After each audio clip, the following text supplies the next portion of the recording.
네, 안녕하십니까. 박은서 목사입니다. 이 시간에는 계시록 15장을 해석하겠습니다. 또 하늘에 크고 이상한 다른 이적을 보매 일곱 천사가 일곱 재앙을 가졌으니 곧 마지막 재앙이라. 하나님의 진노가 이것으로 마치리로다. 마지막 재앙, 이제 일곱 대접 재앙이죠. 내가 보니 불이 섞인 유리바다 같은 것이 있고, 이 하나님 보좌 앞에 사장에 처음에 사도 요한이 천국에 갔을 때 아버지 보좌 앞에 수정같이 맑은 유리바다였는데 지금 이 유리바다에 불이 섞였습니다. 왜 그렇습니까? 이 후 3년 반 자체가 불의 시간, 불의 연단 시간, 불의 심판의 시간이기 때문에 이게 유리바다도 불빛으로 변한 것이에요. 그래서 그 유리, 불 섞인 유리바다 같은 것이 있고 짐승과 그의 우상과 그의 이름의 수를 이기고 벗어난 자들이 유리 바다가에 서서 하나님의 검은고를 가지고 이제 이 나팔장을 거치는 이 시간까지 그 짐승과 짐승의 우상, 짐승의 표 666 그 짐승의 표를 이기고 받지 않았다는 거예요. 받지 않고 그러면 이제 죽어서 그들의 신앙을 고백하고 올라왔기 때문에 이제 이기고 벗어난 자들입니다. 그들이 유리바다가에 서서 하나님의 검은고를 가지고 하나님의 종 모세의 노래 어린 양의 노래를 불러 이르되, 그들이 이제 모세의 노래 어린 양의 노래를 불렀다 그러는데 모세의 노래는 신명기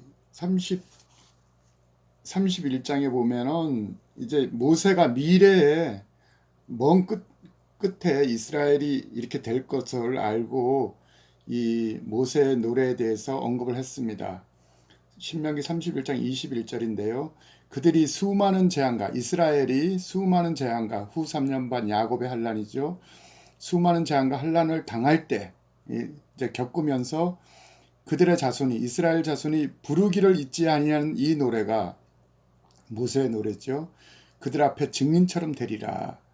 나는 내가 맹세한 땅으로 그들을 인도하여 드리기 전 오늘 나는 그들의 생각하는 바를 아노라. 그러니까 이스라엘이 하나님을 떠날 것을 알고 그래서 하나님이 이제 바벨론 심판을 통해서 이제 온 세계에 흩어서 이제 지금 2600년 또 북이스라엘 같은 경우에는 아수르에게 망한 지 2700년이 되지 않습니까?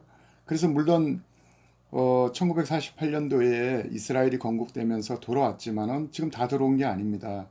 아직도 3분의 2 이상은 아직도 80개 국가에 흩어져 있습니다. 그래서 그들이 이제 이 마지막 때 이 야곱의 환란, 극심한 후 3년 반의 환란을 겪을 때 그 이스라엘 자손이 부르기를 잊지 아니하는 이 모세의 노래가 증인처럼 그들에게 되는데 이 그 다음에 32장 신명기 32장 자체가 제목이 모세의 노래로 되어 있습니다. 모세가 이제 하늘이여 귀를 기울이라, 땅은 내 입의 말을 들을지어다 이렇게 해서 쭉 모세가 이스라엘 그 총회 앞에서 이 노래를 이렇게 여호수아와 함께 읽은 적이 있습니다. 그러니까 이 이스라엘 미래에 대한 이런 것인데, 이들이 왜 이 모세의 노래를 여기서 부를까요? 그러니까 이 지금 불 섞인 유리바다 하나님의 보좌 앞에서 이스라엘 중에 이 짐승의 표를 받지 않고 그래서 그들이 죽어서 이 올라와서 하나님의 성전으로 올라왔다는 것입니다.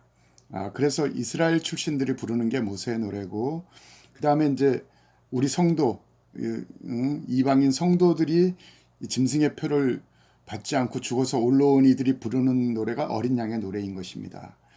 그래서 이스라엘과 교회 성도들이 이렇게 극복하고 이기고 올라온 자들이 이제 하나님의 보좌 앞에서 이제 또 검은고를 가지고 이 찬양을 드린다 이거예요. 주와 하나님 전능하신 이여 하시는 일이 크고 놀라우시도다. 만국의 왕이시여 주의 길이 의롭고 참되시도다. 주여 누가 주의 이름을 두려워하지 아니하오며, 이들은 이 극심한 환란을 겪었기 때문에 하나님이 얼마나 두려운지 이제 이 시간을 거치고 왔기 때문에 누가 하나님의 이름을 두려워하지 아니하며 영화롭게 하지 아니하오리까. 오직 주만 거룩하시니이다.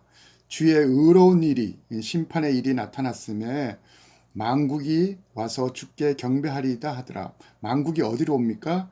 이제 천년왕국이 되면은 이제 이 에스겔 성전, 천년왕국 성전을 중심으로 이제 만국이 주님께 와서 주님의 전에서 이제 하나님께 이제 제사와 예배를 드린다는 것입니다. 그래서 제가 몇 번 설명드렸지만은 이 제3성전은 적그리스도가 힘을 써서 여기서 환란 전에 여기 첫째인 여기서부터 7년 환란 시작점이 제3성전이죠. 그래서 여기서 지어져서 이제 계시록 17장 16절에 가면은 이제 음녀가 불태웁니다. 이제 완전히 짐승과 열불이 이 음녀, 이 바벨론 체계를 불태울 때 이 제3성전은 여기서 불타는 것이죠. 음녀를 불사르고 가루로 만들고 아예 이렇게 계시록 17장 16절에 그렇게 되어 있죠. 이 열불과 짐승은 음녀 그들의 바벨론 큰 성 바벨론을 망하게 하고 벌거벗게 하고 그 살을 먹고 불로 아주 사르리라. 이 예루살렘을 다시 불사를 때 그들의 삼성전은 불타버리고 이제 천년왕국에 들어가면 에스겔 40장부터 48장 그 9장에 걸쳐서 이 미래 이 성전, 이 천년왕국 성전에 대해서 기록을 해놓지 않습니까? 이 성전이 여호와의 전이 지어지고 예수님께서 그 성전에서 또 그 남쪽 성읍 기지에서 온 세상을 통치를 하시는 것이죠. 그런데 여기 이제 4절 끝에 만국이 와서 주께 경배하리이다. 만국이 이때 올라오는데 그 만국이 하나님께 올라올 때 그 모습이 성경에 여러 군데 그게 표시가 되어 있죠. 스가랴서 같은 경우는 스가랴서 8장 23절에 이렇게 되어 있습니다. 그날에 말이 다른 이방 백성 10명이 유다 사람 하나의 옷자락을 잡을 것이라. 잡고 말하기를 하나님이 너희와 함께 하심을 들었나니 우리가 너희와 함께 가서 함께 가려 하노라 하리라 하시니라. 이때가 되면은 이제 살아있는 이방인들도 왜 유골 입고 천년왕국 들어간다 그랬잖아요. 그리고 이때까지 남아있는 렘난츠 그 3분의 1과 14만 4천 유대인들이 이제 에스겔서 39장에 가면은 이방인의 유대인들은 한 명도 남기지 않고 하나님이 그들의 고토로 데리고 들어간다고 약속이 되어 있는데 그럴 때 그 유대인 한 사람의 옷을 그 이방인 중에 남아있는 유골 입고 들어가는 그들이 그 이방 10명이 유대인 한 사람의 옷자락을 붙잡고 나도 너희 가서 너희 하나님께 경배하러 가겠다는 것입니다. 또 이사야서 2장에는 이렇게 기록되어 있죠. 아모스의 아들 이사야가 받은 바 유다와 예루살렘에 관한 말씀이라. 이제 미래에 이제 예루살렘과 유다가 이렇게 된다는 것입니다. 말일에 이제 예수님의 재림이 있고 나면은 여호와의 전의 산, 성전산, 이제 에스겔 성전이 들어설 여호와의 성전산, 여호와의 성전산이 모든 산꼭대기에 굳게 설 것이요. 예루살렘이 스가랴서 14장 10절에 가면 예루살렘이 높이 들려서 본처에 있다고 했습니다. 그러니까 옛날 언젠가 예루살렘이 있었던 그 높이 솟은 그곳에 예루살렘 성읍이 생기는데 그 산꼭대기에 굳게 설 것이요. 모든 작은 산 위에 뛰어나리니 만방이 그리로 모여들 것이라. 그 스가랴서 14장에는 그 만방이 와서 초막절을 지킨다 그러잖아요.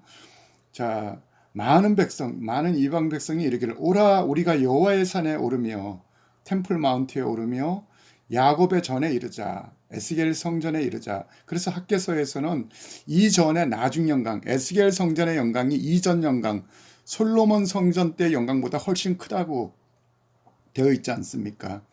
그러니까 이 야곱의 전에 이르자. 그가 예수님이 그의 길을 우리에게 가르칠 것이라. 우리가 그 길로 행하리라 하리니 이는 율법이 시온에서부터 나올 것이요. 시온 하나님의 이제 에스겔 성전 하나님의 임재와 처소가 있는 하나님이 자정하시는 그리고 실제 예수님이 거기 계시는 이제 시온에서부터 율법이 나올 것이요. 여호와의 말씀이 예루살렘으로부터 나올 것이라.